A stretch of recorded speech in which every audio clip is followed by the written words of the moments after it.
Hello everyone, welcome to back my YouTube channel physics world guru. आज हम YouTube के channel के माध्यम से राष्ट्रीय विज्ञान दिवस के बारे में चर्चा करेंगे और देखेंगे कि इसकी शुरुआत भारत सरकार के विज्ञान एवं प्रौद्योगिकी विभाग या मंत्रालय के द्वारा इसकी शुरुआत कब से हुई, कैसे हुई, और फिर हम सब थोड़ा ये भी देखेंगे कि सीवी रमन का विज्ञान के क्षेत्र में क्या योगदान रहा, उनका रमन प्रभाव किस कारण से जाना गया। So let us have a look. तो आज का विषय है नेशनल साइंस डे, राष्ट्रीय विज्ञान दिवस, जो कि पूरे भारतवर्ष में 28 फरवरी को मनाते हैं। और ये जो है भारत सरकार के विज्ञान एवं प्रौद्योगिकी मंत्रालय के तत्वाधान में मनाया जाता है। So my name is doctor Anil Kumar, working as assistant professor at the department of physics, constituent government degree college, Hasanpur, Amroha. तो सबसे पहले हम जानने का यह प्रयास करते हैं कि राष्ट्रीय विज्ञान दिवस की शुरुआत कब से हुई और ये किस भारत सरकार के मंत्रालय के अंतर्गत आता है और ये पहला कब मनाया गया था। तो सबसे पहले ये बात है 1986 की। भारत सरकार के national council of science and technology विभाग बोले या मंत्रालय, जिसके तत्वाधान में यह घोषणा हुई थी 1986 को कि हर साल राष्ट्रीय विज्ञान दिवस के रूप में मनाएंगे। बट इम्पॉर्टेंट चीज़ ये है कि हम इस दिन की शुरुआत क्यों करते हैं और हम 28 फरवरी को ही क्यों करते हैं, ये हम आगे स्लाइड में जानने का प्रयास करेंगे। तो सबसे पहले पूरे भारतवर्ष में ये जो सबसे पहले मनाया गया था वो मनाया गया था 28 फरवरी 1927 को पूरे भारतवर्ष में मनाया गया था पहला जो है नेशनल साइंस डे, जिसके अंतर्गत आज भी जो है विभिन्न स्कूलों में, कॉलेजों में, विश्वविद्यालय स्तर पे, बड़े बड़े संस्थान में, IITs NITs में इस दिन जो है लेक्चर्स डिलीवर किए जाते हैं, सेमिनार्स अटेंड की जाती हैं, कॉन्फ्रेंसेस होती हैं और स्कूल और इंटर कॉलेज लेवल पे या कह सकते हैं कि विश्वविद्यालय स्तर पर पोस्टर प्रेजेंटेशंस होते हैं, सेमिनार्स होती हैं और कॉन्फ्रेंसेस के साथ साथ जो है क्यूज कंपटीशन भी कहीं कहीं रखे जाते हैं, जिसके अंतर्गत जो है छात्र इससे हर वर्ष हमारी जो भी भारतीय टेक्नोलॉजी होती है उससे रूबरू होते हैं। तो सबसे पहले जो है हम सेकंड जो बात करते हैं कि why is national science day celebrated on February 28। ये हमारा महत्वपूर्ण जानने का विषय है कि हम राष्ट्रीय विज्ञान दिवस 28 फरवरी को ही क्यों मनाते हैं। कोई ये भी बताता है कि जो है इस दिन बर्थ एनिवर्सरी थी सर सीवी रमन साहब की, बट ये गलत है। 28 फरवरी वो तारीख थी 1928 को जिस दिन सर सीवी रमन, जिनका पूरा नाम था चंद्रशेखर वेंकट रमन, उन्होंने जो है 28 फरवरी 1928 को एक खोज की थी। और ये चूंकि एक भारतवर्ष के जो है एक प्रसिद्ध जो है भौतिक शास्त्री थे, इन्होंने जो खोज की थी वो अपने जो है खोज अपने नाम के अकॉर्डिंग ही रखी थी, जिसे बोलते हैं रमन इफेक्ट या रमन प्रभाव या रमन स्कैटरिंग प्रोसेस के आधार के जो है बेसिस पे थी। तो वो दिन था 28 फरवरी 1928 को, जो कि रमन इफेक्ट के नाम से जाना जाता है। इसी तरीके से हर साल जैसा कि राष्ट्रीय विज्ञान दिवस के अवसर पर विज्ञान एवं प्रौद्योगिकी मंत्रालय द्वारा एक थीम रखी जाती है जो कि युवाओं के लिए प्रेरित करती है। जो भी युवा हमारे विज्ञान के क्षेत्र में काम कर रहे हैं, चाहे वो विश्वविद्यालय स्तर पे हों, चाहे बड़े संस्थान स्तर पे हों, चाहे वो जो विदेशों में काम कर रहे हैं, जो कि अंतर्राष्ट्रीय स्तर पर अपने नेशनल लेवल पे एक लीडरशिप उनके अंदर जो है एक डेवलप हो, वो सशक्त बने, इसी को मद्देनजर रखते हुए जो है एक थीम रखी गई है 2025 में। नेशनल साइंस डे के थीम है, जो कि ये वनडे एग्जामिनेशन भी पूछा जाता है काफ़ी। तो यह है विकसित भारत के लिए विज्ञान और नवाचार में वैश्विक नेतृत्व के लिए भारतीय युवाओं को सशक्त बनाना, empowering Indian youth for the global leadership in science and innovation for the Viksit Bharat. जैसा कि हम सभी का प्रयास है कि अपना भारत एक विकसित भारत के रूप में आगामी समय में उभरे, इसको लेके जो है जो भी शोधार्थी हैं, जो भी छात्र छात्राएं जो कि विज्ञान के क्षेत्र में जुड़े हैं, उनके अंदर जो है इनोवेटिव आइडिया को विकसित करना, एक जो है वैज्ञानिक चेतना को बढ़ावा दें, कैसे दें, तो उसी को जो है ध्यान में रखते हुए इस वर्ष की थीम रखी गई है। ये काफ़ी इंपॉर्टेंट है और वनडे एग्जामिनेशन में पूछते हैं काफ़ी। अब बात करते हैं कि purpose of national science day, राष्ट्रीय विज्ञान दिवस के उद्देश्य क्या हैं। क्योंकि इस दिन जो है हम जो भी भारतीय संस्थान हैं, चाहे वो इसरो हुआ, इंडियन स्पेस रिसर्च ऑर्गेनाइजेशन, या DRDO हुआ, डिफेंस रिसर्च डेवलपमेंट ऑर्गेनाइजेशन, इसके द्वारा जो भी टेक्नोलॉजी डेवलप होती हैं उसको विज्ञान प्रदर्शनी के रूप में जो है हम लोग ऑनलाइन भी देखते हैं या लोग अटेंड करते हैं।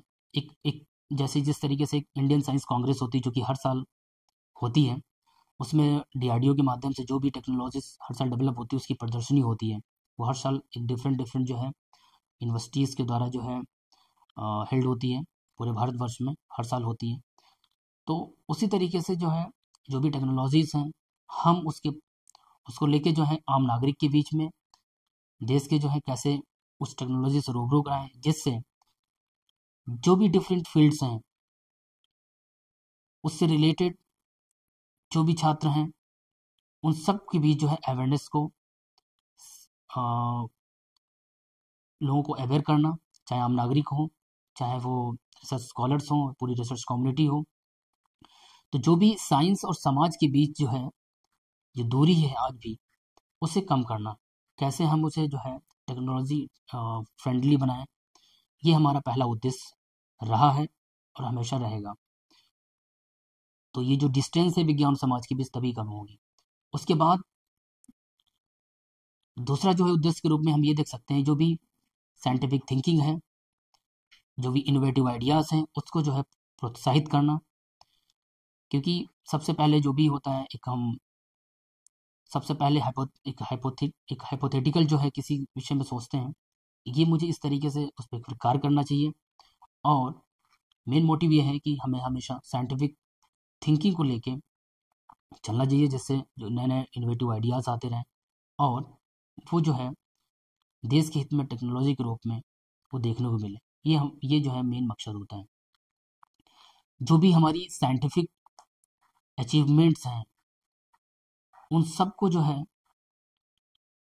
प्रति जागरूकता बढ़ाना है, जिससे जो है आम नागरिक के बीच इजीली एक्सेस हो, वो चीज़ों को समझ सकें। क्योंकि आजकल जो भी फील्ड्स हैं, जो वो मेडिकल सेक्टर हो, चाहे वो एग्रीकल्चर सेक्टर हो, या विज्ञान की किसी भी शाखा में जो भी टेक्नोलॉजीज हो उसके विषय में जो है रूबरू हों और जानने का प्रयास करें कि किस तरीके से हम अपनी टेक्नोलॉजी को यूज़ कर सकते हैं। अब हम बात करते हैं चौथा, कि शिक्षा और अनुसंधान को बढ़ावा देना।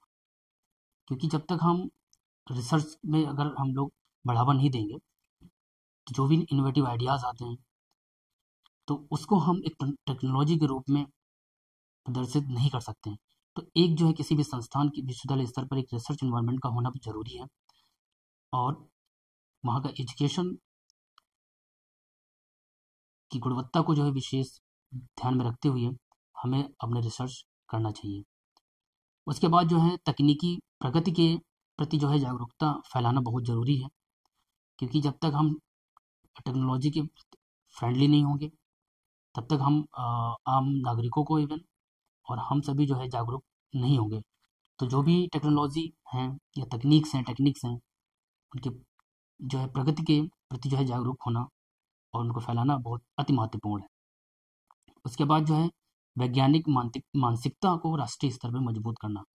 जो भी जो है एक साइंटिफिक मेंटल सेटअप है, ये जो है टेम्परामेंट है, वो नेशनल लेवल पे किस तरह जो है मजबूत करें, इसका हमें हमेशा महत्वपूर्ण उद्देश्य रखना चाहिए। तभी जो है हम एक बेटर टेक्नोलॉजी देश हित में जो है दे सकते हैं। तो एक साइंटिफिक टेम्परामेंट का किसी भी छात्राओं के बीच होना बहुत ज़रूरी है। इसके बाद हम लोग फोकस करेंगे सर सीवी रमन की जीवनी और वैज्ञानिक यात्रा पे, कि किस तरीके से सर चंद्रशेखर वेंकट रमन जी ने जो है अपनी जो भी साइंटिफिक जर्नी को जो है किस तरीके से जो है कहाँ से स्टार्ट की, उस पर हम लोग फोकस करेंगे। तो सबसे पहले इनका जो जन्म है वो तिरुचिरापल्ली नामक स्थान पर, जो कि तमिलनाडु में है, 7 नवंबर 1888 को जो है जन्म लिया। इसके बाद इनकी जो प्रारंभिक शिक्षा वो विशाखापट्टनम में हुई। उसके बाद जो है उच्च शिक्षा के लिए, हायर स्टडीज़ के लिए उन्होंने जो है प्रेसिडेंसी कॉलेज मद्रास को चुना, जो कि यहाँ पे मैंने एक फोटोग्राफ दिखा रखा है। वहाँ से बीए 1904 में उत्तीर्ण किया और उस समय प्रथम स्थान पूरे कॉलेज में जो है प्राप्त किया। उसके बाद एमए 1907 में पूरा किया, वो भी गोल्ड मेडल के साथ। तो स्टार्टिंग से ही सर सीवी रमन जी एक होनहार छात्र थे। उसके बाद जो है हायर स्टडी करने के बाद 29 वर्ष की आयु में 1917 में कलकत्ता विश्वविद्यालय के प्रोफेसर बने। कि यहाँ पे फोटोग्राफ मैंने लगा रखा है, पुराना कलकत्ता विश्वविद्यालय है, क्योंकि उस समय अब हमारा जो भारत देश है वो ब्रिटिशर्स की कॉलोनी था, क्योंकि उनका शासन था। तो उस समय थोड़ा शिक्षा ग्रहण कर पाना भी मुश्किल था, वो भी ऐसे एक प्रतिष्ठित कॉलेजों में, ये उन्हीं के द्वारा बनाए गए सब कॉलेज हैं। जो भी प्रोविंस हुआ करते थे, चाहे मद्रास प्रोविंस, कलकत्ता प्रोविंस, तो इनमें जो है स्टडी करना काफ़ी एक आम नागरिक के लिए, अनागरिक तब तो वहाँ पे कॉलोनियल था हमारा देश, तो आम लोगों के लिए थोड़ा कठिन था। उसके बाद जो मेन ब्रेक थ्रू आता है कि how the idea of Raman effect is came, वो था यूरोप की पहली यात्रा जब उन्होंने 21 में कर रहे थे। तो जब भूमध्य सागर से वो गुजर रहे थे, तो जो सागर का जो नीला रंग था उसको देखकर उनके अंदर जो है उत्सुकता ही जानने की कि आखिर इस जो समुद्र है इसका नीला रंग ही क्यों है। तो ये चीज़ उसी तरीके से है जैसे कि हम सब पढ़ते हैं कि जो ग्रेविटी का कॉन्सेप्ट है, न्यूटन्स लॉ ऑफ ग्रेविटेशन, वो ऐसा कहा जाता है कि सर आइजैक न्यूटन जो है एक एप्पल के जो है ट्री के नीचे बैठे हुए थे, एप्पल जो है उनके सर के ऊपर गिरा, तो उन्होंने जैसे सोचा कि ये एप्पल ऊपर क्यों नहीं गया, तो वहाँ से उन्होंने ग्रेविटी का कॉन्सेप्ट दिया। सेम जो है इसी तरीके से सर सीवी रमन साहब ने भी देखा कि सागर का जो है नीला रंग क्यों है। उसके बाद वो उनके दिमाग में आइडिया जो है स्ट्राइक किया और उसके विषय में जो है भारत लौटने पर सोचा, उस पर शोध किया, और वो शोध जो है एक खोज के रूप में 28 फरवरी 1928 को जो है इस खोज करने में सफल हुई है। इसी का नाम जो उन्होंने रमन प्रभाव के अपने नाम के ऊपर ही रखा, रमन इफेक्ट, जो कि स्कैटरिंग प्रोसेस पे था। उसके बाद 1930 में जस्ट 2 साल बाद नोबेल प्राइज़ से जो है नवाजा गया उन्हें। यहाँ पे मैंने एक पिक्चर लगा रखी है जो कि डिफरेंट जो है यहाँ पे फिजिसिस्ट के साथ हैं, उस समय के दौरान है जब उन्हें नोबेल प्राइज़ मिला था। 3 साल बाद जो है ISSC के निदेशक बने, जो कि बेंगलोर में स्थापित है institute, Indian institute of science Bangalore. इसके बाद जो है 1948 में RRI इस्टेब्लिश्ड किया, जिसका फुल फॉर्म है रमन रिसर्च इंस्टीट्यूट, जिसका मैंने यहाँ पे फोटो लगा रखा है। काफ़ी प्रेस्टिजियस संस्थान है हमारे भारतवर्ष का। उसके बाद जो है 1954 में भारत सरकार द्वारा भारत रत्न से नवाजा गया। नवंबर 21 1970 को जो है डेथ एनिवर्सरी मनाई जाती है, उन्होंने अंतिम सांस ली थी।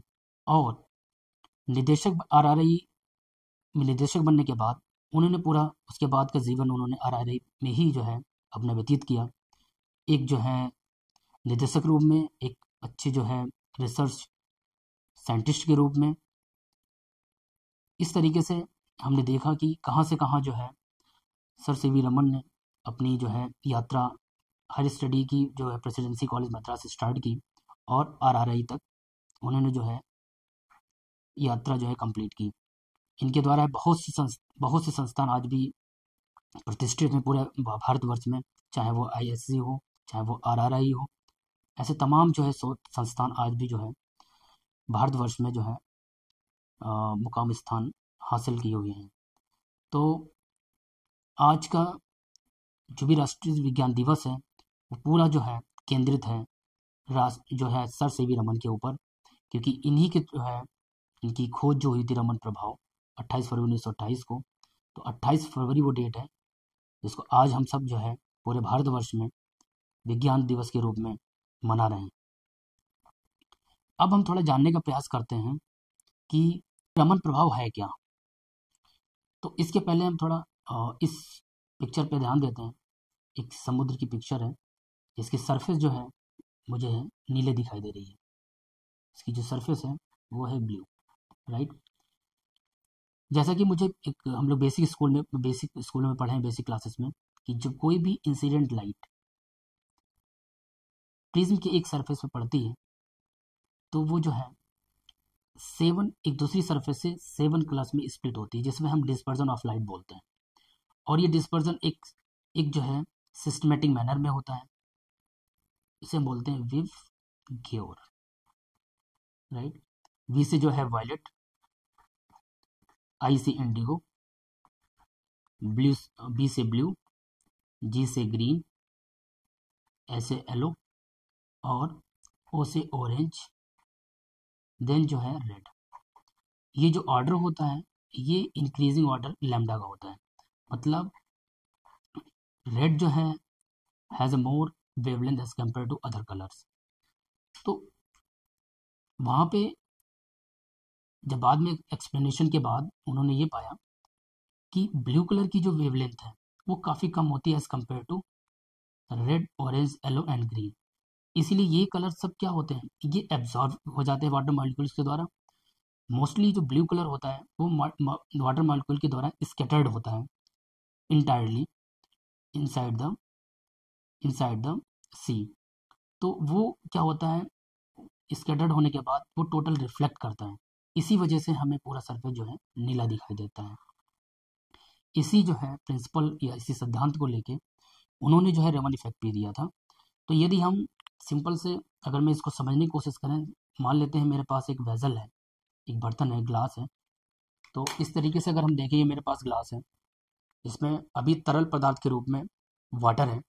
और अगर हम लाइट, जैसे कि ये लेज़र पॉइंटर है, ये रेड कलर है और रेड कलर एक मोनोक्रोमैटिक सोर्स ऑफ लाइट है, जो कि ऐसे मान सकते हैं। तो जो लाइट हम इंसिडेंट कर रहे हैं वही लाइट जो है दूसरी साइड से भी निकल रही है, सेम कलर है। तो यहाँ पे तो नॉर्मली हम लोग रेले स्कैटरिंग बोलेंगे, क्योंकि जो लाइट इंसिडेंट है वही जो है हमारी एक तरीके से ट्रांसपेरेंट होके और ट्रांसमिट होके दूसरे साइड से निकल रही है। इसके लिए बट ये जो मेन मकसद है, रमन इफेक्ट ये बोलता है कि ये क्या है, एक एक्सचेंज है, exchange of energy between the light and the matter. तो लाइट क्या है, हमारा एक इलेक्ट्रोमैग्नेटिक वेव है, इसमें इलेक्ट्रिक एंड मैग्नेटिक वेक्टर्स होते हैं, जिसमें इलेक्ट्रिक वेक्टर ही जो है डोमिनेट करता है ओवर द मैग्नेटिक फील्ड। इसका भी एक रीज़न है, मैं ब्रीफ में बता देता हूँ। As we know that there is a relation between the E and B, magnitude of electric vector upon the magnitude of magnetic vector is equal to C. जो मैग्नीट्यूड ऑफ इलेक्ट्रिक वेक्टर होता है वो सी times of B. यहाँ पे सी क्या है, वो सी है speed of light. That's why electric vector is dominate over the magnetic field. तो इलेक्ट्रिक वेक्टर ही डोमिनेट करता है। अब जैसे ही कोई इंसिडेंट लाइट किसी तरल पदार्थ के साथ इंटरेक्ट करते हैं, तरल कुछ भी हो सकता है यहाँ पे, तो होता क्या है कि 4 प्रोसेस हो सकते हैं उस पर। पहला क्या होता है, या तो वो टोटली रिफ्लेक्शन हो सकता है इसका, या तो रिफ्लेक्शन होगा, या तो ट्रांसमिशन होगा, या एब्जॉर्प्शन होगा टोटली, या स्कैटर्ड करेगा। जो भी सब्सटेंस के मॉलिक्यूल है वो लाइट को स्कैटर्ड करेंगे। तो स्कैटर्ड करने पे क्या होगा, वेवलेंथ जो है चेंज होगी, या तो घटेगी, या तो डिक्रीज करेगी, या तो बढ़ेगी, मतलब इंक्रीज करेगी। तो यहाँ पे मैंने एक पिक्चर के माध्यम से समझाया। ये मान लेते हैं कोई एक मॉलिक्यूल है तरल तरल पदार्थ का, और इसमें हमने एक ग्रीन कलर की लेज़र लाइट को इंसिडेंट किया है, राइट। तो हमें ये भी देखना है, ये एक तरीके से फोटॉन है। फोटॉन का जो बेस जो एनर्जी होती है वो होती है E=h new. New is the frequency, ठीक है। और मैं इसको अगर एक्सप्लेन करूँ तो sc/λ आता है। तो ये फार्मूला है E=sc/λ। c is the speed of light, h is a Planck's constant, and lambda यहाँ पे वेवलेंथ। तो यहाँ पे लेज़र लाइट्स जो वेवलेंथ है वो ग्रीन कलर की है। अगर वो जो भी तरल पदार्थ है उसके मॉलिक्यूल के द्वारा जो अगर इंटरेक्ट होती है तो तीन चीज़ें होंगी। उसमें होगा क्या कि अगर आफ्टर इंटरेक्शन वो ग्रीन से अगर रेड कलर में जो है परिवर्तित होता है उसका स्कैटरिंग, तो इससे क्या होगा, रेड कलर का मतलब ये होगा कि वेवलेंथ बढ़ गई। वेवलेंथ बढ़ने से क्या होगा, इसकी जो एनर्जी होगी वो क्या होगी, कम हो जाएगी as compare to incident light. तो इस प्रभाव को या इस इफेक्ट को हम बोलते हैं स्टोक्स रमन स्कैटरिंग। इस केस में एनर्जी जो हो जाएगी वो कम हो जाएगी एज कंपेयर टू इंसिडेंट। मतलब इंसिडेंट जो लैम्डा था ग्रीन कलर का, उसकी एनर्जी ज़्यादा होगी as compare to E lambda red, क्योंकि वेवलेंथ बढ़ गई है। अगर अगर हम इस जो स्कैटर्ड लाइट है जो कि ब्लू कलर की, जिसका फोटोन ब्लू कलर का है, तो इसकी जो वेवलेंथ है वो अगर हम देखें इस स्पेक्ट्रम के माध्यम से, इस ब्लू की जो वेवलेंथ है वो काफ़ी कम होती है। यहाँ पे भी मैंने शो किया है कि लैम्डा जो स्कैटर्ड है लाइट वो लैम्डा लेजर से कम है। तो यहाँ पे क्या होगा, E is universally proportional to lambda. अगर लैम्डा कम है तो ई क्या होगी, ज़्यादा होगी। तो यहाँ पे जो स्कैटरिंग के बाद जो एक स्पेक्ट्रम ऐसा आ रहा है जिसकी रेडिएशन की जो एनर्जी हो ज़्यादा है, तो ऐसी लाइंस को हम लोग क्या बोलेंगे, एंटी स्टोक्स रमन स्कैटरिंग। क्योंकि यहाँ पे वेवलेंथ क्या हो गई, एक तरीके से कम हो गई। तो एक प्रोसेस ही आता है, मतलब स्टोक्स देन एंटी स्टोक्स। एक थर्ड ये होता है कि कुछ रेडिएशन ऐसे भी होते हैं जो कि जो एनर्जी इंसिडेंट रेडिएशन की हुई थी वही आफ्टर स्कैटरिंग भी क्या हो, बराबर यदि है, तो ऐसे जो है स्कैटरिंग को, ऐसे रेडिएशंस को, ऐसे स्पेक्ट्रम को हम लोग बोलेंगे Rayleigh scattering. In such scattering there will be no change in wavelength before and after the interaction between the incident light and the with the molecule of the substance। तो यहाँ पे मुझे तीन चीज़ें देखने को मिलती हैं, Stokes lines, Rayleigh lines and the anti Stokes. तो बेसिकली रमन प्रभाव क्या है, ये एक तरीके का जो है प्रकाश इलेक्ट्रोमैग्नेटिक वेव है, और जो मैटर है इसके बीच ऊर्जा का आदान प्रदान होता है, जिसकी वजह से जो है क्या होगा, वेवलेंथ में परिवर्तन होता है, तरंग दैर्घ्य चेंज होती है, वो भी स्कैटरिंग प्रोसेस के बाद। इसी को ही हम लोग रमन प्रभाव के नाम से जानते हैं। अब हम देखेंगे कि जो है application of Raman effect, Raman प्रभाव के अनुप्रयोग क्या क्या हैं। क्योंकि इस रमन इफेक्ट के माध्यम से हम लोग साइंस की डिफरेंट फील्ड्स में, केमिस्ट्री हुआ, चाहे बायोलॉजी हुआ, जूलॉजी हुआ, एनवायरमेंटल साइंस, नैनो टेक्नोलॉजी में डिफरेंट डिफरेंट जो है हम लोग रमन इफेक्ट का यूज़ करके with the help of Raman spectroscopy हम लोग चीज़ों को आइडेंटिफाई या फिगर आउट करते हैं। तो सबसे पहले अगर हम बात करें बायोलॉजी या मेडिसिन के क्षेत्र में, हम क्या करते हैं, किसी भी डिजीज़ को डायग्नोनाइज करने के लिए हम लोग यूज़ करते हैं। जैसे यहाँ पे कोई कार्डियो से रिलेटेड अगर कोई भी डिजीज़ है, तो with the help of this technology या with this Raman effect we can easily figure out या identify the what is the disease related with the cardio. उसके बाद अगर हम बात करें in the field of the environmental analysis, in the field of environment we can easily जो है identify regarding the air and the water which is polluted or not। तो identify quantify pollutants, monitor जो है water quality and the analyse the atmospheric particulates. इसमें भी जो है जो भी एयर क्वालिटी इंडेक्स होता है उसमें जो पार्टिकुलर मैटर्स होते हैं उसको आइडेंटिफाई फिगर आउट करने के लिए कि कितना हद तक जो है हमारा एयर जो है पोल्यूटेड है, वो हम रमन इफेक्ट के माध्यम से जो है हम आराम से इजीली फाइंड आउट कर सकते हैं। उसके बाद करते हैं नैनो टेक्नोलॉजी, जो कि आज के समय में जो है मटेरियल साइंस की फील्ड में काफ़ी ये इमर्जिंग जो है टेक्नोलॉजी है, इमर्जिंग फील्ड है, जिस पे काफ़ी शोध कार्य विभिन्न जो है संस्थानों में हो रहा है। तो सबसे पहले समझते हैं कि ये नैनो वर्ड या नैनो मटेरियल्स होते क्या हैं। नैनो मटेरियल्स वो ऐसे मटेरियल्स होते हैं जिनकी एक डायमेंशन जो है, 3 डायमेंशन में से एक डायमेंशन, चाहे वो एक्स डायमेंशन हो, चाहे वो डायमेंशन हो, चाहे वो जेड डायमेंशन हो, एक डायमेंशन जो है, at least 1 dimension should be lie between 1 nanometre to 100 nanometre. तभी हम जो मटेरियल होगा will come under the nano material. तो अगर तीनों डायमेंशन नैनो मटेरियल में है तो हम लोग नैनो डॉट बोलते हैं। अगर एक डायमेंशन है तो हम लोग नैनो शीट बोलते हैं, राइट। अगर 2 हैं नैनो मटेरियल में तो हम लोग उसे जो है नैनो वायर बोल सकते हैं। ये चूँकि एक कार्बन चैन होती है, तो इसकी स्ट्रक्चर को आइडेंटिफाई करने के लिए हम लोग रमन इफेक्ट का यूज़ करते हैं कि किस टाइप का स्ट्रक्चर है। जैसे हमारे पास क्रिस्टल का 7 स्ट्रक्चर होते हैं, मोनोक्लिनिक, ट्राइक्लिनिक, हेक्सागोनल। इस तरीके से एफसीसी है, बॉडी सेंटर्ड है, किस टाइप का। तो उसकी जो है फिगर आउट या आइडेंटिफाई करने के लिए हम लोग रमन इफेक्ट का यूज़ करते हैं नैनो टेक्नोलॉजी में। उसके बाद केमिस्ट्री में जो है हम लोग मटेरियल्स को करेक्टराइज करते हैं, उनके मॉलिक्यूल्स के बीच में केमिकल बॉन्डिंग की एनालिसिस करते हैं। ज़्यादातर ऑर्गेनिक सिस्टम्स में भी देखते हैं कि जो है उनके बीच की जो भी स्ट्रेचिंग बॉन्डिंग होती है वो हम with the help of Raman effect easily जो है फाइंड आउट कर सकते हैं और मटेरियल करेक्टराइज कर ये जान सकते हैं कि उसकी प्रॉपर्टीज़ क्या हैं। तो इस तरीके से मैंने देखा, हम लोगों ने देखा कि विज्ञान की जो है अलग अलग शाखाओं में रमन इफेक्ट का आज के समय में कितना यूज़फुल है। तो आज का टॉपिक यहीं पे क्लोज करते हैं। मिलते हैं नए वीडियो में नए टॉपिक के साथ। और आप सभी से आग्रह है कि अपने चैनल फिजिक्स वर्ल्ड गुरु को सब्सक्राइब करें, लाइक करें और शेयर करें, जिससे हमें मोटिवेशन मिले।